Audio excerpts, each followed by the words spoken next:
আমি প্রথমেই মহান আল্লাহর দরবারে শুকরিয়া আদায় করি যে আজকে মাননীয় প্রধানমন্ত্রী আমাকে দায়িত্ব দেওয়ার পরে এই 9 অঞ্চলে হাবিবুর রশিদ হাবিবের নেতৃত্বে আপনারা যেভাবে সুসংগঠিত, ইনশাল্লাহ এখানে যে উন্নয়নের কাজ শুরু হয়েছে, আমি এটা বলতে পারি যে আগামী দিনে যদি আপনারা আমাকে মেয়র নির্বাচিত করেন, তাহলে আমি আর হাবিব মিলে ইনশাল্লাহ 5 বছরে এলাকার কোনো অভিযোগ থাকবে না, কোনো রাস্তাঘাট এমনি কাজ করা থাকবে।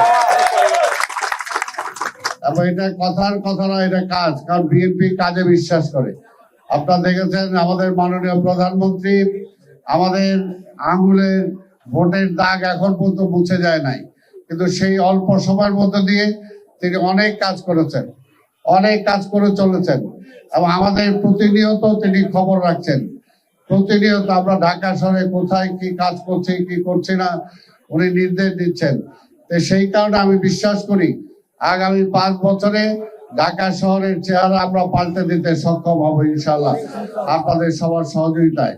আজকে এখানে শুধু এটাই বলবো, হাবিবুর রশিদ হাবিবকে আপনারা যেভাবে ভোট দিয়েছেন, এবং আমি পথে আসতে বলতেছিলাম যে শুধু মা বোনেরা না, মুরব্বীরা না, ছোট ছোট বাচ্চারা পর্যন্ত হাবিব ভাই করে চিল্লাইতেছে। এটা হলো তার একটা জনপ্রিয়তা, এবং জনপ্রিয়তার কারণেই কিন্তু ঢাকা শহরে যে কয়টা অঞ্চলে আমরা নির্বাচন করেছি, হাবিবুর রশিদ হাবিব সবচেয়ে বিপুল ভোটে নির্বাচিত হয়েছে। এটা হলো আপনাদের ভালোবাসা। আপনাদের এই ভালোবাসা সে প্রতিদান দেওয়ার জন্য সে কিন্তু প্রতিদিন এলাকায় ঘুরে বেড়াচ্ছেন, প্রতিটি এলাকার প্রতিটি খাল প্রতিটি জায়গা ঘুরে বেরিয়ে কাজ করছেন। আপনারা যে ভোট দিয়েছেন তার মানে একজন ভালো মানুষকে, একজন কর্মবীর মানুষকে আপনারা ভোট দিয়েছেন, এটা তো সত্যি কথা নাকি? সেই কারণেই আজকে তার পাশে যদি আমি দাঁড়াই, তাহলে কি ঢাকা নয় কোনো অভাব অভিযোগ থাকবে? থাকবে না। ইনশাল্লাহ আমরা সেটা করব এবং করে দেখাবো। এখন আমাদের শুধু আমাদের এলাকার নেতৃবৃন্দ যারা আছেন, হাবিবুর রশিদ হাবিবের নেতৃত্বে আপনারা সুসংগঠিত থাকতে হবে। একটা নির্বাচন আপনারা করছেন, আবার মেয়র কাউন্সিলরের নির্বাচনটা করতে হবে। আমরা চাই জনগণের ভালোবাসা দিয়ে নির্বাচিত হতে। যেমনি হাবিবুর রশিদ হাবিবকে মানুষ ভালোবাসে, জনগণ ভালোবাসে বলেই ভোট দিয়েছে, ঠিক আমরা প্রমাণ করতে চাই যে আগামী নির্বাচনে আপনাদের কারণে আমাকেও ভালোবেসে ভোট দিবে ইনশাআল্লাহ। এবং তারপরে আজকে দেখেন বিরোধী দল ভয় পায়, 2 মাস যায় নাই, একটা সরকারের কি এটা যথেষ্ট সময় না, কিন্তু 2 মাসে এত কাজ করে ফেলছে মাননীয় প্রধানমন্ত্রী, তারা ভয় পাইতেছে 5 বছরে যদি এত কাজ করে ফেলে এরপর তো তাদের দিকে আর কেউ তাকাবে না।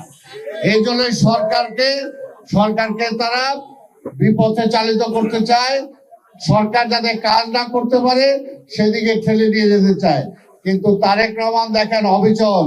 আজকে বাংলাদেশটা শুধু সারা পৃথিবীতে মধ্যপ্রাচ্যের যুদ্ধের কারণে আজকে অর্থনৈতিক একটা মন্দা, কিন্তু তারেক রহমান কিন্তু কৃষকদের ঋণ মৌকুব করেছেন, কৃষক কার্ড দিয়েছেন, ফ্যামিলি কার্ড দিয়েছেন, ক্রীড়াবিদদের কার্ড দিয়েছেন, কৃষি ঋণ মৌকুব করেছেন, ঢাকা শহরে আমাদের হকারদেরকে পুনর্বাসনের কথা বলেছেন।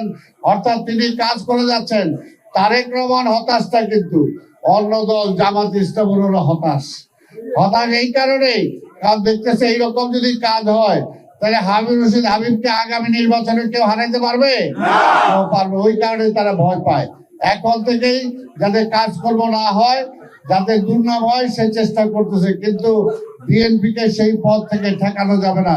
আমরা এটাই বলতে পারি, বিএনপি কাজে বিশ্বাস করে, বিএনপি উন্নয়নে বিশ্বাস করে, বিএনপি জনতার ক্ষমতায় বিশ্বাস করে, জনগণের ক্ষমতায়, জনগণের ভোটে আজকে তারেক রহমান প্রধানমন্ত্রী নির্বাচিত হয়েছেন।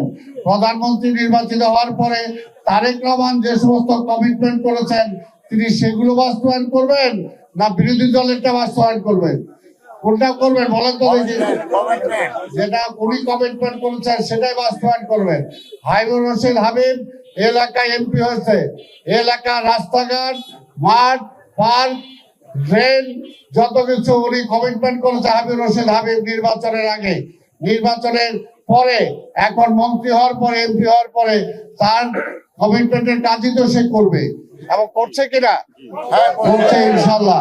তাই আমরা বলতে চাই, আমি হাবিবুর রশিদ হাবিবের পাশে আছি। 9 নম্বর নির্বাচনী এলাকা আসলে আমার প্রিয় এই কারণে যে হাবিবুর রশিদ আপনাদের প্রিয়, আমারও প্রিয়। এই কারণে আমি 9 নম্বর সিটকে ভালোবাসি এবং যে কোনো উন্নয়নে হাবিবুর রশিদ হাবিবের পাশে আমি থাকবো ইনশাল্লাহ। এই কথাটা আমি বলতে পারি। তার বক্তব্য দীর্ঘায়িত না করে আজকে যে আমরা এখানে কনস্ট্রাকশনের কাজ যেটা শুরু হয়েছে সেটার শুভ উদ্বোধন আমি ঘোষণা করছি ইনশাল্লাহ।